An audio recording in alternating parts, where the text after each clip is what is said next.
Setelah mengakhiri arc cerita yang sebelumnya, The Doll's House, kali ini kita memasuki babak terbaru di serial The Sandman volume kedua edisi yang ke-17, yaitu arc cerita Dream Country yang dimulai dari edisi 17 sampai edisi ke-20. Sebelum kita masuk ke ceritanya, ada baiknya kita lewatkan dulu bumper DC Indonesia.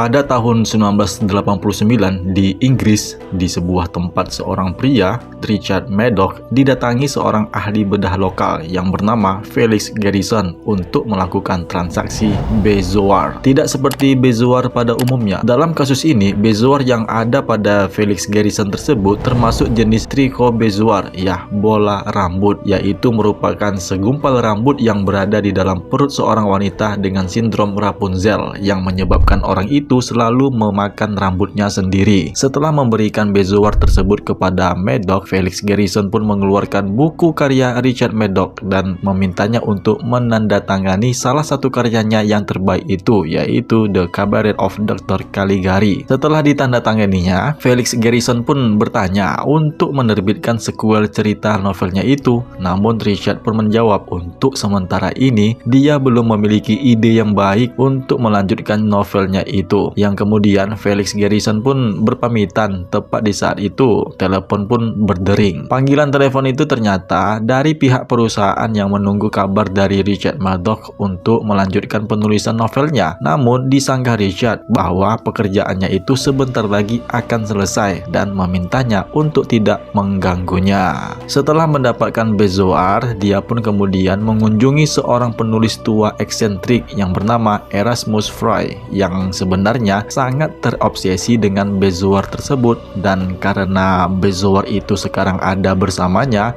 si Richard pun akan memberikannya kepada Erasmus Fry. Pria tua itu menjelaskan kisahnya di mana pada saat dia berumur 27 tahun pada tahun 1927 dan di tahun depan dia akan berumur 87 tahun. Selama dia menjadi penulis terkenal pada zamannya, sebelumnya dia menemukan seorang wanita yang dia tangkap pada sebuah ritual. Setelah dia menangkap wanita itu, kehidupannya pun menjadi baik. Dia menjadi seorang penulis sukses dan terkenal. Dan saat ini dia sudah bosan dan akan berhenti dari dunianya itu. Dengan alasan itulah dia meminta Richard untuk membawa bezoar sebagai koleksiannya. Dan sebagai imbalan atas bezoar tersebut, Erasmus pun menunjukkan Richard ke sebuah ruang belakang tempat dia mengurung seorang wanita di sebuah ruangan. Wanita itu adalah Calliope, salah satu The Muses dari dewa Yunani, yang kekuatannya itu dapat memberikan inspirasi bagi siapapun yang melihatnya, apalagi menyentuhnya. Meskipun ada yang mengatakan bahwa itu dimaksudkan untuk merayu para renungan The Muses. Erasmus Fry pun memilih untuk menggunakan dengan cara kekerasan. Erasmus Fry pun mewariskan peninggalannya itu kepada Richard agar dapat menemukan inspirasi yang lebih baik. Dan setelah Richard mendapatkan wanita itu, dia pun menguncinya di ruangan atas rumahnya. Maka yang dia lakukan adalah memperkosanya. Nah, semenjak dia memperkosa Calliope, rutinitas Richard Maddox sebagai penulis selalu lancar jaya mendapatkan ide yang brilian untuk membuat penulisan cerita novelnya. Semua itu dia dapatkan dari kenikmatan yang dia rasakan dari Calliope. Bahkan semakin sering dia menikmati tubuh Calliope, Richard Maddox pun semakin bersemangat menulis novelnya. Sampai tidak terasa dia sudah menulis 3 bab sekaligus. Namun apa yang dirasakan oleh Calliope adalah sebuah penderitaan, dan dalam keputusasaannya Calliope pun memanggil ibunya, yaitu Eude, Melite, dan Nite untuk meminta bantuannya. Tapi sayangnya mereka bertiga tidak dapat menolongnya, dan mereka tidak dapat memikirkan siapapun yang dapat menjadi perantara baginya. Namun mereka tiba-tiba terjebak oleh gagasan untuk menghubungi The Endless, dan pada khususnya adalah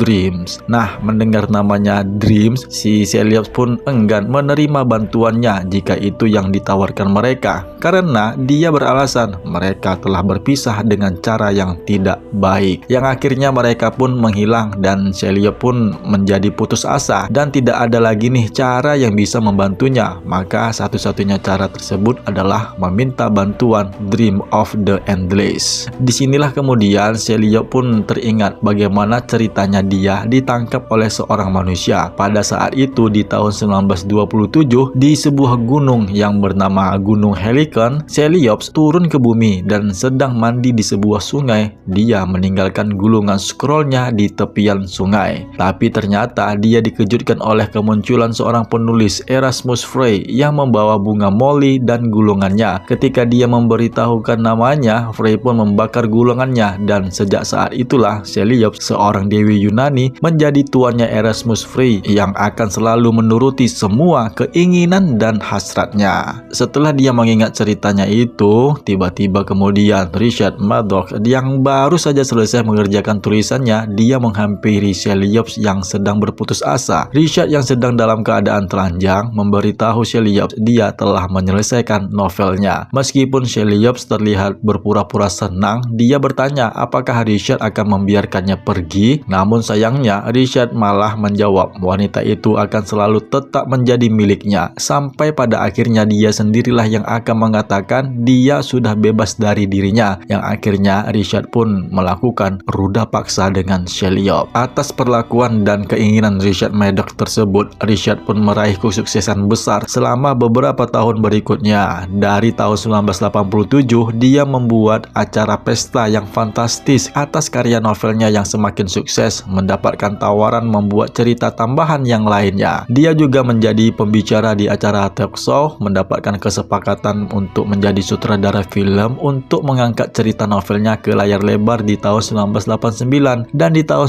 1990 film garapannya itu mendapatkan nominasi Oscar. Setelah kesuksesannya itu dapat dia raih dalam beberapa tahun, kehidupannya menjadi sangat-sangat terkenal dan kaya raya, di mana juga dia pun pindah ke rumah mewah yang ada di Chelsea. Tentu saja dia juga membawa Sheliops untuk tinggal di sana. Suatu malam, akhirnya Sheliops pun dikunjungi oleh Dreams. Dengan putus asa, dia memohon demi cinta yang pernah mereka alami bersama. Meskipun itu hanya beberapa saat, dia memohon kepada Dream agar Madoc melepaskannya. Pada sebuah wawancara talk show di televisi, Richard pun mendapatkan informasi mengenai Erasmus Frey yang meninggal hampir setahun yang lalu, dan si pewawancara tersebut membandingkan kedua penulis itu. Menurut Richard, Erasmus adalah seorang penulis yang menjadi influencernya. Setelah acara talk show, Richard makan siang dengan si pewawancara dan berasumsi bahwa Frey meninggal karena usia tuanya. Orang itu mengungkapkan bahwa Frey sebenarnya telah meracuni dirinya sendiri setelah menulis surat yang memohon kepada penerbitnya untuk mencetak buku terakhirnya. Yang kemudian pada malam itu juga Richard pun kembali ke rumahnya dan terkejut dia melihat Dream sedang menunggunya di dalam rumahnya. Meskipun Richard memprotes, Dream bersikeras bahwa Sheliops untuk dibebaskan, dan dia muak dengan alasan Madoc yang mengungkapkan dia sangat membutuhkan Sheliops karena bisa mendapatkan idenya. Akhirnya Dream pun memutuskan bahwa dia akan memberi Madoc lebih dari apa yang dia harapkan, di mana Madoc akan memiliki banyak ide. Richard pun tiba-tiba terbangun, ternyata dia baru saja bermimpi. Dia menuduh Sheliops karena memberinya mimpi itu. Namun Sheliops menjelaskan dia telah dikunjungi oleh Dream dan segalanya akan berubah. Kemudian Richard pun keluar untuk menikmati udara segar. Namun dia pun entah mengapa nih, dia menjadi gila dengan sendirinya. Dia mengoceh setiap bertemu dengan orang lain, di mana Richard tiba-tiba dia mulai mengalami kelebihan ide. Dia tidak dapat berkonsentrasi pada satu hal karena ide lain muncul di kepalanya, bahkan sebelum dia menyadari hal terakhir yang akan muncul di dalam kepalanya. Di saat itu kebetulan nih ada Felix Gerson, pria yang telah memberinya bezoar pada beberapa tahun yang lalu. Dia membawa Richard ke rumahnya dengan keadaan yang parah, di mana kedua tangannya menjadi menua dan mengerikan. Dengan jarinya yang runcing, dia mencakar wajahnya dan memohon si dokter bedah tersebut untuk pergi ke rumahnya untuk membebaskan seorang tahanan wanita yang berada di dalam rumahnya sambil mengucapkan permintaan maaf maaf darinya. Felix pun bergegas melakukan apa yang dimintanya, tapi ketika dia berada di rumah Richard Maddox, Felix tidak menemukan wanita yang dimaksud Richard yang ada di dalam rumahnya itu. Malahan yang dia temukan adalah salinan buku Erasmus Frey yang sudah tidak lagi dicetak, yang tergeletak di lantai ruangan yang terkunci. Felix pun mengambilnya dan kembali ke rumahnya. Di tempat lain, Dream memaafkan Shellyop atas kecerobohannya. Dengan cara yang sama, Shellyop pun memaafkan apa yang dilakukan Richard Maddox dan memintanya agar dia dibebaskan dari siksaannya. Dream of the Endless pun menurutinya, dan sebelum mundur ke alam pikiran pria, Shellyop pun bertanya-tanya apakah dia boleh mengunjunginya di alam mimpi dreaming. Yang akhirnya mereka berdua pun memutuskan untuk tidak melakukannya.